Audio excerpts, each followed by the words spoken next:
నాగన్ జనార్దన్ రెడ్డి, నల్లపురెడ్డి ప్రసన్న కుమార్ రెడ్డి రాజీనామాల ఆమోదంతో ఒక్కసారిగా రాజకీయం వేడెక్కింది. త్వరలో మరో 3 శాసనసభ్యుల రాజీనామాలకు సభాపతి ఆమోదం తెలపవచ్చని తెలుస్తోంది. తాజా పరిణామాలు ఉపసమరానికి సన్నద్ధం చేస్తున్నాయి.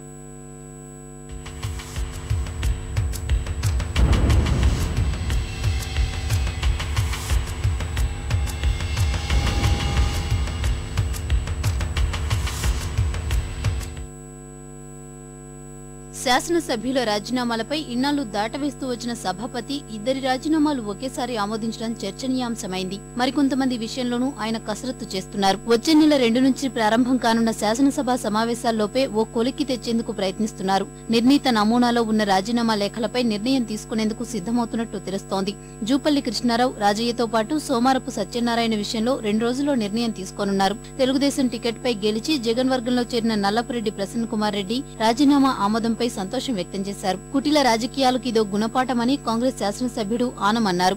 వైఎస్ రాజశేఖర రెడ్డి గారిని ఎఫ్ఐఆర్ లో చేర్చడం జరిగింది. అందుకు నిరసనగా కాంగ్రెస్ పార్టీ శాసనసభ్యులతో పాటు నేను, మంత్రాలయం ఎమ్మెల్యే బాలనాగిరెడ్డి గారు ఇద్దరం కూడా రాజీనామాలు సమర్పించాం. దాని మీద స్పీకర్ గారు మమ్మల్ని వివరణ కోరడం జరిగింది. రాజీనామాలు ఆమోదించమని చెప్పేసి రిక్వెస్ట్ చేశాం. స్పీకర్ గారు నా రాజీనామాను ఆమోదించారు.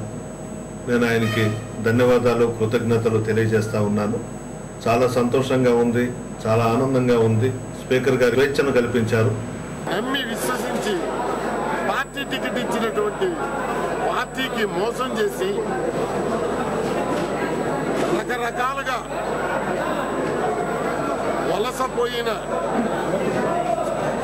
అమ్ముడు పోయిన ప్రసన్న కుమార్ రెడ్డికి ఈరోజు సరైన తీర్పు వెలువడింది.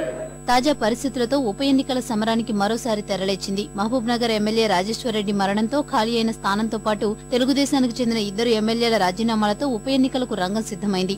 6 నెలల్లో 6 నుంచి 10 శాసనసభ సీట్లకు ఉప ఎన్నికలు జరిగే అవకాశం ఉంది. 15 రోజుల్లో ఈ అంశంపై మరింత స్పష్టత వచ్చే వీలుంది. తాజా పరిణామాలతో కాంగ్రెస్, తెలుగుదేశం, తెరాస, వైఎస్సార్ కాంగ్రెస్ పార్టీలు పూర్తి స్థాయిలో ఉప ఎన్నికలకు సమాయత్తమవుతున్నాయి. మహబూబ్ నగర్ లో రాజేశ్వరరెడ్డి సతీమణి అభ్యర్థిత్వంపై అక్కడి సమీకరణాలు ముడిపడి ఉన్నాయి. నాగర్ కర్నూలులో జిల్లా పరిషత్ మాజీ చైర్మన్ దామోదర్ రెడ్డి, కొవ్వూరులో పొలంరెడ్డి శ్రీనివాస్ రెడ్డి లేదా పట్టాభిరామ్ రెడ్డి కాంగ్రెస్ బరిలో నిలిచే అవకాశం ఉంది. ఖాళీ అయిన స్థానాలపై పట్టుదలతో ఉన్న తెలుగుదేశం కొవ్వూరులో నల్లపురెడ్డిపై మాజీ మంత్రి సోమిరెడ్డి చంద్రమోహన్ రెడ్డిని, నాగర్ కర్నూలులో కొత్త అభ్యర్థిని నిలిపేందుకు సిద్ధమవుతోంది.